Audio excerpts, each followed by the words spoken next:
Hare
I think as I stand here today, I didn't think I'd see this day coming.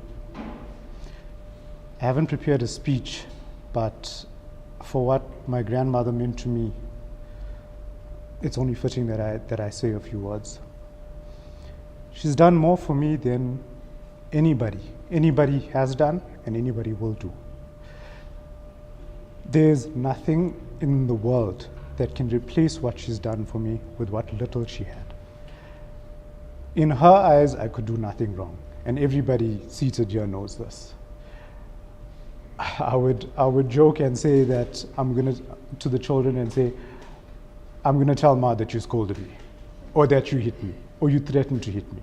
And they'd all say, no, don't do that, because they know how she was.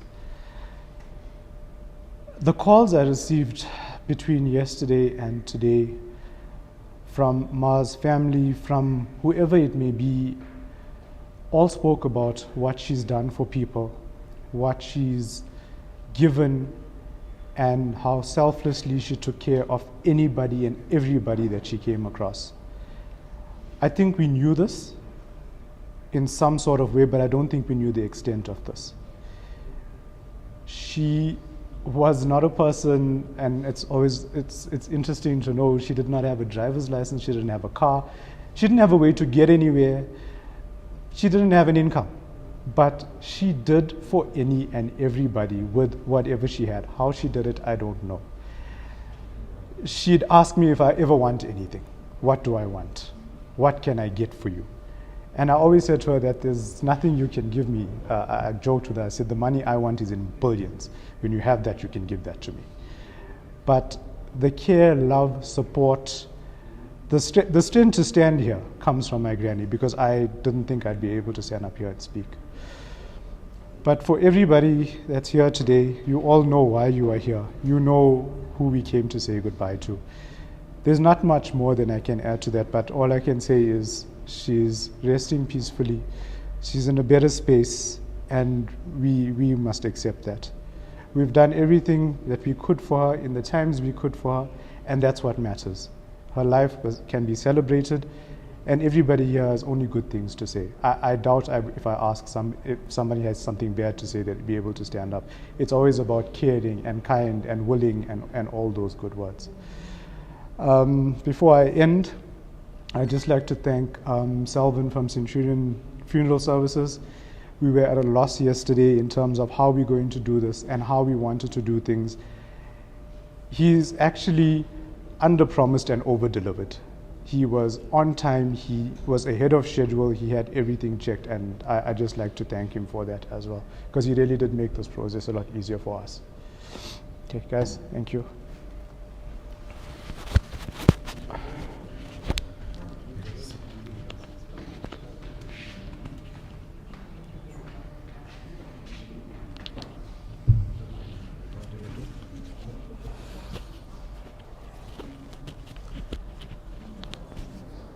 I apologize, I didn't carry my reading glasses, so I'm going to battle. I hope I can read my own words. Krishnawathee Sooknundan, or K, as she's affectionately called by everyone, is a loving mother to Indira, Anila, Anjani, Raj, Chris, Vivek, and she's also all her grandchildren that she's so dear of. Fenton, who just spoke now, Kimira, Orita, my children, Jared, Raj's son, Kairan, and Anjani's son, and Danika, Vivek's daughter. And she's also, the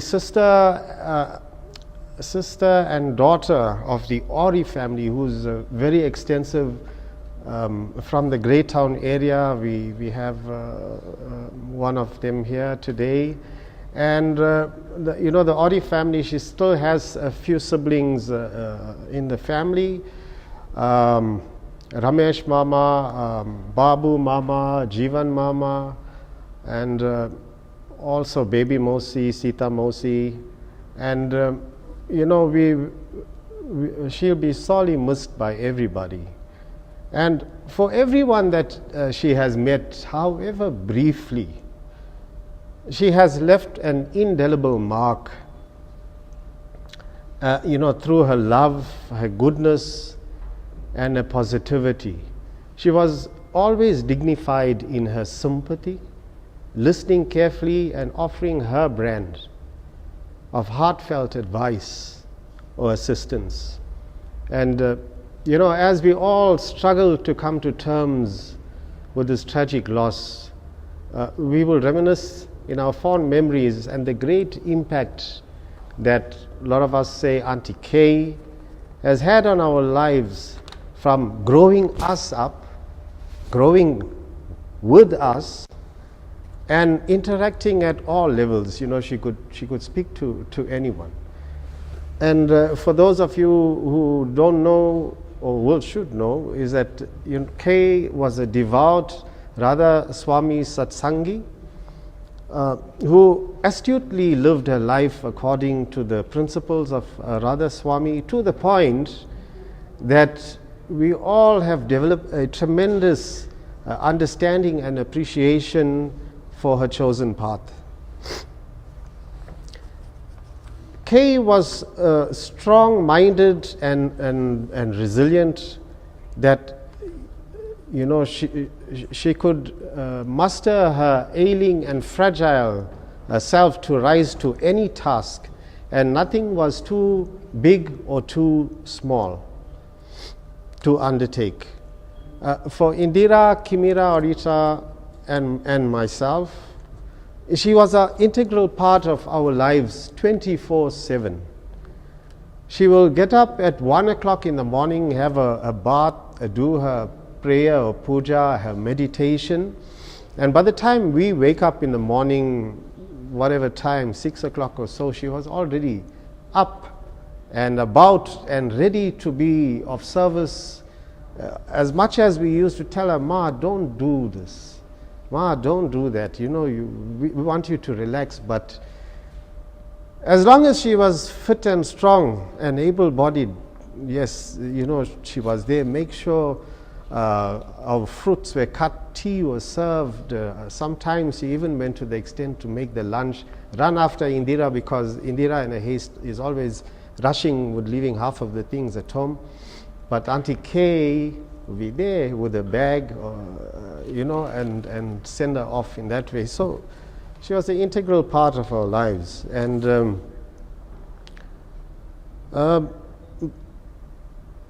sorry, I'm battling to read here. By the time, So to me personally, being the son-in-law, she gave me a lot of love and attention, and our relationship was mutual in that respect.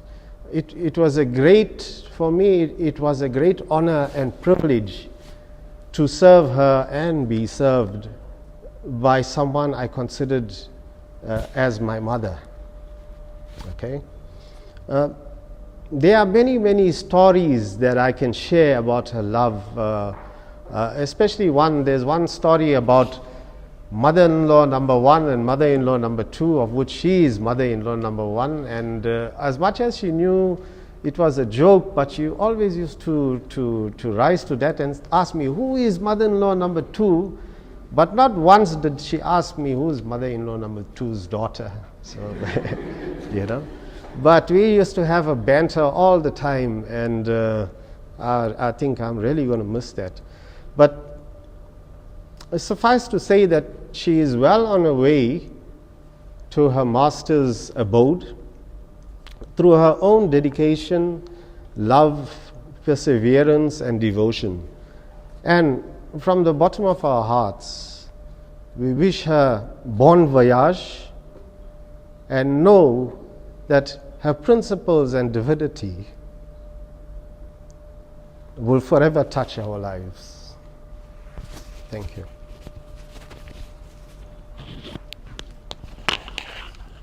Indira?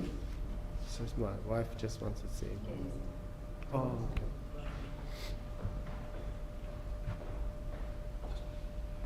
okay. Just my wife.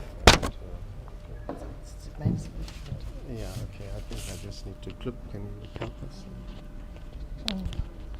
Sorry. I think like that should be fine. Thank you. Good afternoon, ladies and gentlemen, family, friends. I stand here today as another daughter of my Mosi. She was my late mom's younger sister. My mom's name was Lush, and she had a very strong bond with my mom. My Mosi was one person that showed very unconditional love to all her nieces and nephews. She called me during the horrible time of COVID, and she spoke to me. She was concerned about me and how COVID was treating me. It was shocking for me because I hadn't spoken to my Mosi in a while. She said to me, "My child, I had a dream about you. You were dancing and you were singing and you were so happy, and I wish one day you would sing that song for me again." After speaking to her, I sent her a message, and her response was this after a few days. "Hi Rose, sorry that I'm replying to you so late. I remember and think of all my nieces and nephews and grandchildren. It's because I'm gone old and frail that when I stay away, that is why I stay away." She didn't write it properly. "When I was able and health-wise, I had no transport to move around. With time, one feels like being alone but not lonely. I would like to hear you sing that song and dance around as you did in my dream. I have not forgotten anybody or anything. I will love you all." I responded to her, and this was her response. "Rosalie, you may have forgotten, this was my way of addressing you. Do you remember your wedding day? Your silky hair was so hard to manage, I washed your hair with sunlight liquid to make it manageable to style. I'm not well versed with in this way of interacting with people, so I wait for an opportunity, and guess what that is? My grandson, Fenton." That's what she said. "He tells me how to go about this. I bless you, my child. I love you, and all my blessings to you and the other girls as well." If I had the time, I would play the song that she wanted me to sing, but I'm sure the time is limited. And Mosi, I wish you well on your journey. I know you've reached moksha. I know it in my heart. You're a clean soul, and I love you. Your two other sons, besides Mosa, Nani and Nana, and all your siblings, my brothers, Ashwin and Roy, who were like sons to you, they're waiting for you. Thank you.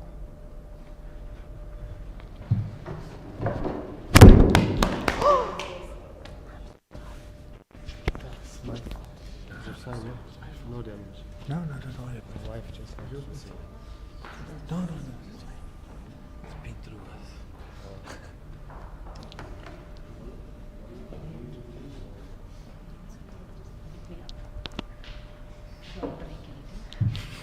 Just put this wherever you're comfortable. You can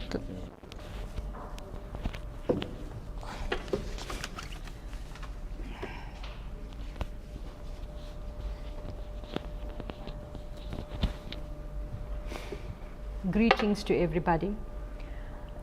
You know, we arranged this at such short notice, and I'm so glad that everyone took the time out of their day to honor my mom and honor everything that she was. I'm trying to hold it together. I'm not someone that's very demonstrative with my words. So to start, I'm just going to read something that the Ori family sent. For my mom, Krishnawathee Sooknundan, who was also called K. It's a eulogy. We have lost an incredible soul as we bid farewell to our third sister K. You have been a pillar of strength to the Ori family, as I remember your fortitude from our young days of being together. As our late father once said, she is not only my daughter, but also my son. And that rings so true. My mom was strong. She grew us up. I was 14 years old when my dad passed away. She was very conservative. My father was, not one of those. He was protective over the family. My mom made it, and she made it single-handedly, and she grew us up to who we are today. So this is true that what they've said here. No task was beyond you because you did it with passion and commitment. As a sister, you grew us up with love, compassion, and not forgetting the high moral values you instilled in all of us. You always wanted the best for brothers and sisters, and you ensured that you basked in their glory once we achieved highly. Your smile, your gentle touch, your warm embrace, together with your laughter and your righteousness, will forever be etched in my memory. Kay, you have always walked your journey, handling ups and downs, at times alone, at times with your children, and yet at other times with your brothers and sisters. As a little boy, I shared a bond with my sister, and as the years progressed, so did our bond. I think this is from Ramesh Mama, right? Darling Mummy sent it. I love you always and appreciate all that you wear, still are, and will continue to be in my heart.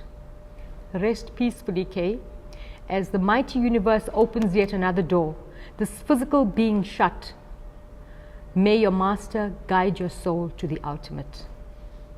And you'll see as we go through, if you've heard, there's a common thread in everything everyone's saying. Now, I normally can put pen to paper and my thoughts flow. So I was sitting there today while we were waiting for, while we were just sitting at home and at the Virgil.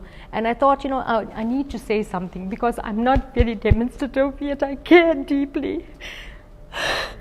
And I just thought I'd write something to my mom. It's not everything because I found it hard. The emotions were just tumbling through.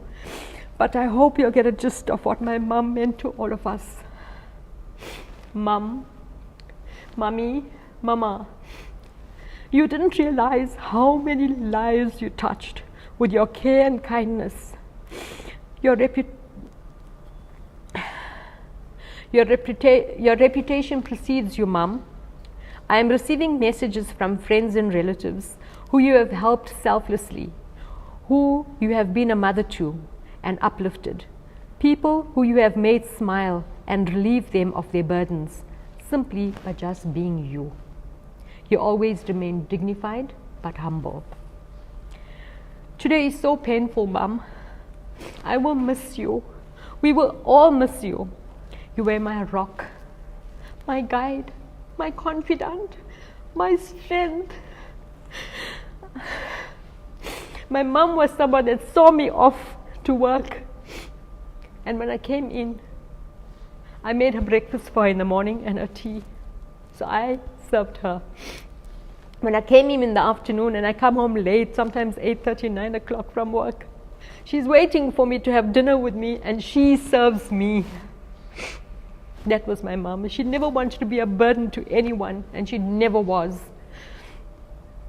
Little did we realize a quick visit to the hospital for a drip to prevent maybe dehydration would result in this unbearable pain that we are facing today. We remain so incredibly proud of you, Mom. Your quick wit and humor, your perseverance and unconditional love will be missed, Mommy. Thank you for choosing me to be your daughter. I am so blessed and so proud. And thank you for my siblings. Thank you for the values that you instilled in us. It was just effortless to love you, Mom. And just as much as you felt that you could do anything for us, we could do anything for you. Remember, all 5 of us fight to have you with us, fight for you to come and stay with us. It's always a hassle. And I'm so glad you chose to stay with me for a long, long time. So I'm really blessed. We will miss you, Mom. Today and the years ahead are going to be painful. I am going to miss you because you were with me, You walked your last journey with me. Your hands that work so tirelessly with so much of commitment and honesty can now rest. Go well, Mum. We know that your journey is paved with blessings. You have reached moksha. We will remain incredibly proud of you, Mum, and we will hold you forever in our hearts until we meet again. So thank you to everyone that has actually made the time once again. Thank you to Centurion Funeral Services. We call them late because my mom didn't want to rest in a morgue. So we called them so late yesterday. They really, really faint, and I echo what you said. You went over and above to assist us. And with the kindness, the compassion, the empathy, that my mom was handled the way we were treated, you know, and they made whatever it is that we asked for happen, and they went over and above. So thank you very much. We really appreciate the service. Thank you, everyone. Take this out. I'm putting a rose. It runs in the family rose.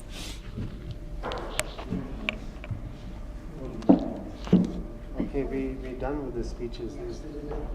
Okay.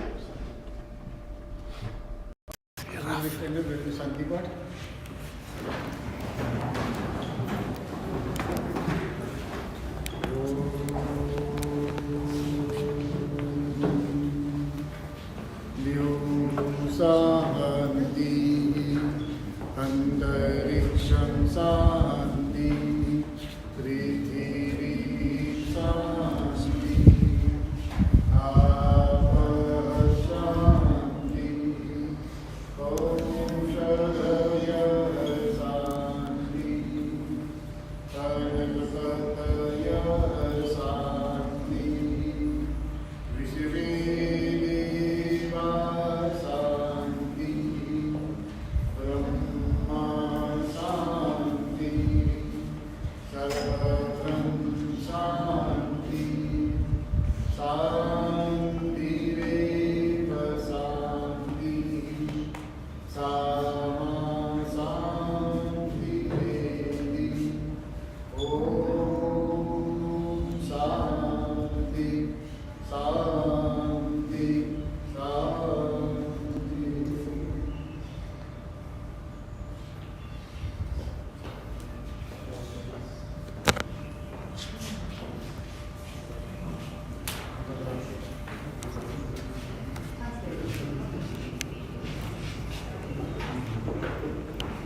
Sorry.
Okay, I don't know, Raj, maybe have to be conduct the final rites. I don't know